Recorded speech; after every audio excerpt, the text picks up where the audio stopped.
Jubilee की जो खस्ता हाल इमारतें हैं उसके ऊपर नोटिस लग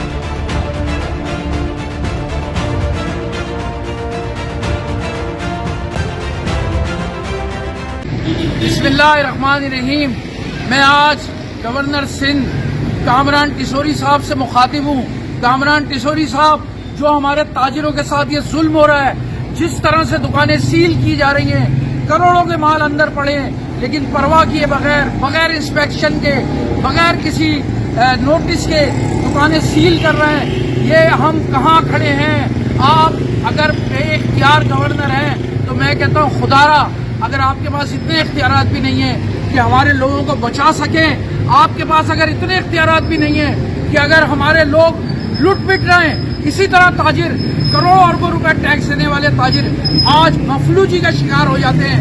ये दुकानों के शटर खींच के और दुकानों पे ताले डाल रहे हैं।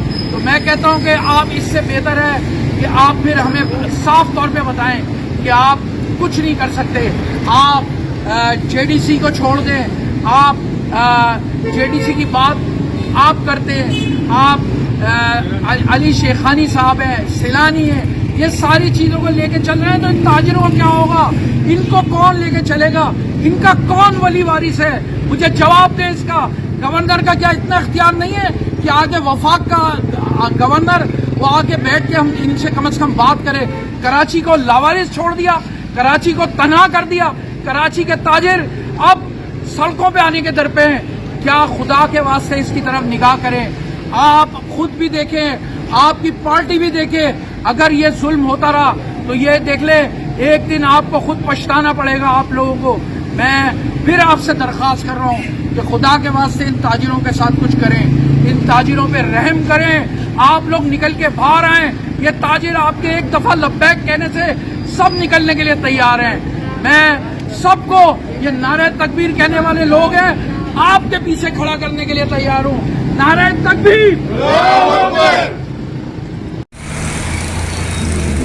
इस वक्त मैं मौजूद हूँ महफूज शिरमाल वाली गली में, मुबारक मस्जिद के सामने पंजाबी कंपाउंड है। ये मेरी माँ है, बहनें यहाँ पे मौजूद है। बाजी, क्या कहना चाहोगी? क्या मसला है? हमारे साथ ये मसला हो रहा है। ये 2 दिन का टाइम दिया था, 2 दिन के बाद आके इन्होंने नसील लगा दी है। हम अपने बच्चों को लेके कहाँ जाएंगे?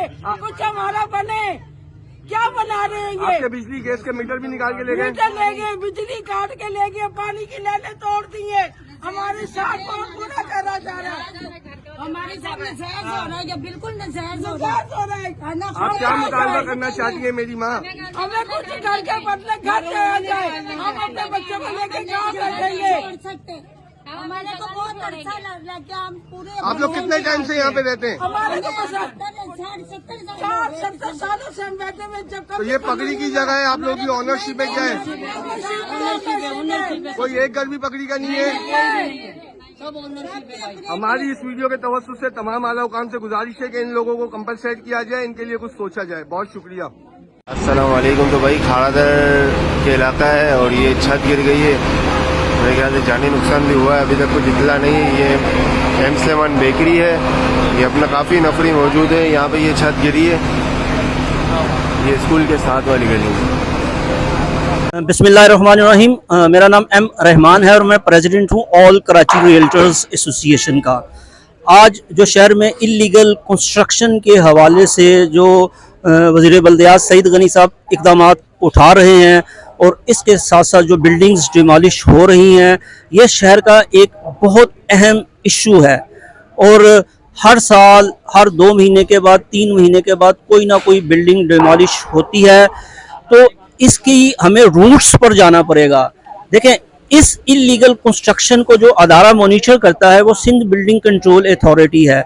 जब तक आप सिंध बिल्डिंग कंट्रोल अथॉरिटी को ठीक नहीं करेंगे, यहाँ से काली भेड़ों का खात्मा नहीं करेंगे और यहाँ पर जो लोग करप्शन करते हैं और ब्लैक मनी लोगों से लेते हैं, जब तक आप उनका एहतसाब नहीं करेंगे तब तक ये काम शहर में नहीं रुक सकता।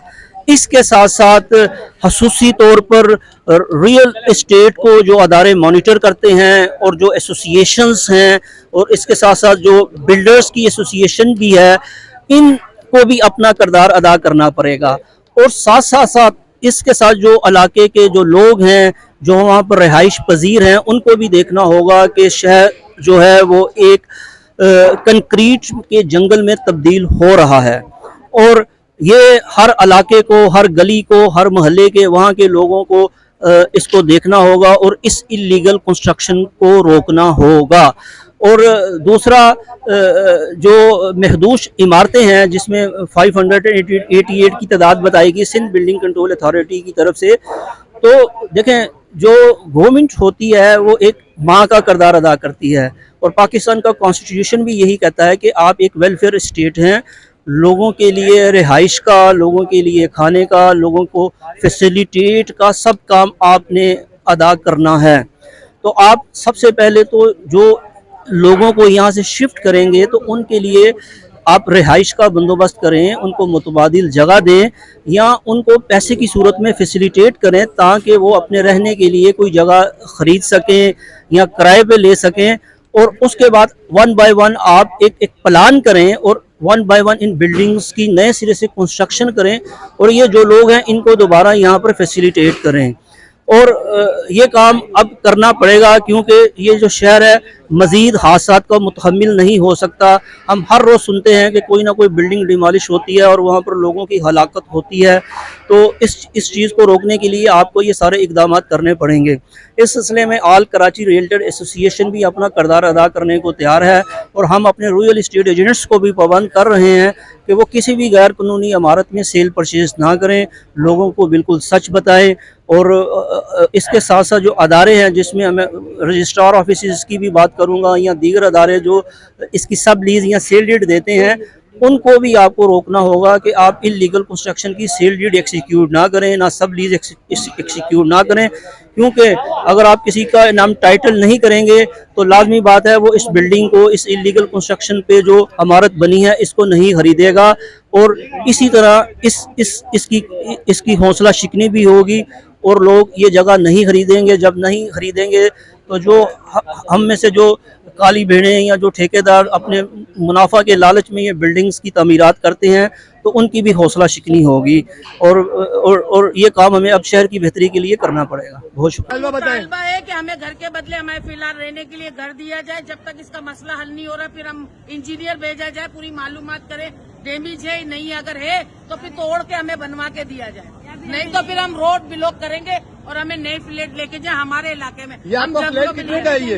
ये हमारा फ्लैट कम से कम 120 गज की जगह 2 रोड के गली का 80 से 90 लाख का एक फ्लैट है हमारा। टोटल कितने फ्लैट हैं? 6 फ्लैट है और 2 दुकानें। अच्छा, तो 8 जने आए। अस्सलाम वालेकुम। तो भाई खाड़ादर के इलाका है और ये छत गिर गई है, मेरे ख्याल से जानी नुकसान भी हुआ है, अभी तक कुछ इतला नहीं। ये एम स्लेमान बेकरी है, ये अपना काफ़ी नफरी मौजूद है यहाँ पे। ये छत गिरी है, ये स्कूल के साथ वाली गली है। अभी जो आपने सवाल किया कि बिल्डिंगों के मसाइल जो चल रहे हैं डेंजरस हुई है, as per the law of Pakistan constitution जो KDA का है, SBCA का है या पाकिस्तान का है, उसमें कम से कम मेरे ख्याल से बिल्डिंग की लाइफ जो हमने डिक्लेयर की है गवर्नमेंट ने वो है 50 से 60 साल की। 50 साल है, उसके बाद 10 साल उसका ग्रोथ दिया ताकि आप रिपेयर करा के पे इसको आप रह सकते हैं। मगर हमारी बदकिस्मती ये है कि पहले घर बनते थे रहने के लिए, अब घर बन रहे कमाने के लिए। बिल्डर हजरात भी जो है ना नाकस मटेरियल इस्तेमाल कर रहे हैं। 50 साल की जगह वो 30 साल 20 साल 43 साल के अंदर ही जो है वो खस्ता हाली का शिकार हो जाती है।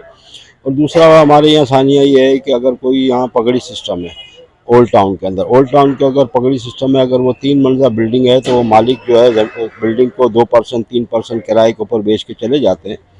और जो ख़रीदार होते हैं वो ख़रीद के इससे पहले तो जो पगड़ी पर होते हैं उनसे पैसे लेके इसको ओनरशिप करते हैं। ओनरशिप करने के बाद इसका ये सब रजिस्ट्रार को सबको चेक करना चाहिए कि जो ओनरशिप कर रहे हैं इनका नक्शा अप्रूव है, कितने मंजिला है क्या नहीं। उसके बाद ये क्या करते हैं कि अगर 3 मंजिला बिल्डिंग है तो उसके ऊपर 2 मंजिला मज़ीद चढ़ा देते हैं। वो भी डिपार्टमेंट की मिली भगत से ही बन सकती है, नहीं तो कैसे बन सकती है। तो और अगर फाउंडेशन 3 मंजिला है और आप उसके ऊपर अगर 2 मंजिला और एक्स्ट्रा चढ़ाएंगे तो फाउंडेशन कहाँ रुकेगी, वो तो गिर ही जाएगी। इस और लीकेज भी सीपेज भी होती है। तो इस हिसाब से मुझे लगता है कि ये जो मुतासरीन है इनको चाहिए कि जो बिल्डिंग के प्लॉट के या किसके मालिक हैं उनसे रब्ता करें, उनसे मिल के कहें कि भाई हमें ये आप बिल्डिंग जो है हमारी बनाए वापस रिपेयर करें, जो रिपेयरिंग के लायक है अगर नहीं है तो उनसे कहें ये हमें डिमोलिश करके आप बना दें जो ओनरशिप की है। और पगड़ी वाले भी अपने ओनर से क्लेम कर सकते हैं कि आप इसको रिपेयर कराएं, आप हमसे किराया लेते हैं, तो ये इसकी मेंटेनेंस वगैरह सब ये ओनर की जिम्मेदारी होती है इसमें सारी। साउथ में कितनी बिल्डिंगें हैं जो उस तरफ रूट है और वहाँ पे क्रॉस मेरे को लिस्ट आई है, उसमें टोटल कराची के अंदर साउथ के अंदर 588 बिल्डिंग है और पूरे कराची के अंदर 668 बिल्डिंग है तकरीबन, जो कमिश्नर कराची ने इसको डिक्लेयर किया है। अभी कल ही मैंने इंटरव्यू देखा सईद गनी साहब का, मिनिस्टर बल्दियात का, कि उन्होंने कहा है कि हम इसको वापस रीस्क्रूटनी कर रहे हैं, इसको रीशफल कर रहे हैं कि इसमें हो सकता है कि किसी ने अपनी मफाद की खातिर पैसे दे के नाम डलवाया है, ये किस तरह डलवाया है। हम उन्होंने सब इंजीनियर को एक डिप्यूट किया है जो रीसर्वे कर रहे हैं उसका, और जो वाकई जेन्युइन जो जब बिल्डिंग जो डेंजरस है उसके ऊपर कार्रवाई होगी, और जो काबिल मरम्मत है मतलब माइनर सा कोई लीकेज है या सीपेज है या प्लास्टर का मसला है, तो सईद भाई ने कहा कि हम वापस इसको चेक कर रहे हैं, अगर वो उनके साथ नाजायज़ नहीं होगा। पाकिस्तान पीपल्स पार्टी ने कभी किसी के साथ नाजायज़ नहीं किया और इंशाल्लाह इस दफ़ा भी नहीं करेंगे हम नाजायज़ किसी के साथ। अच्छा, ये जो बेघर होने वाले अफराद इनको कहाँ कन्वर्ट कर रहे हैं, क्योंकि इनके पास तो न ज़राए न घर बार है, तो ये क्या करेंगे? अब ये जो मुतासरीन है ये तो अब डिपेंड करता है कि वो जो बिल्डिंग खाली हो रही है वो किसकी है। बहुत सी बिल्डिंगें जो हैं वो औकाफ की भी हैं, अवेक्यू ट्रस्ट की भी हैं, और को बहुत सारी जो है बड़ी अखाड़े की भी हैं, कोई ओनरशिप की है, कोई प्राइवेट प्रॉपर्टी भी है, कोई गवर्नमेंट प्रॉपर्टी भी है। अब ये सारी चीज़ें तो हम बाद में स्क्रूटनाइज करेंगे, पहले हमारा मेन फोकस है कि इंसानी जान का ज़या ना हो और हम इंसानी जानों का जो है ज़या होने से बचाएं, और जो खस्ताहाल बिल्डिंग है उनमें से उनको एवेक्यूएट करें और उनको किसी सेफ जगह मुंतकिल करें। इसके बाद हम देखेंगे कि ये प्रॉपर्टी किस डिपार्ट की है, किस मालिक की है, किसकी है, इसके बाद हम इसके ऊपर कार्रवाई करेंगे।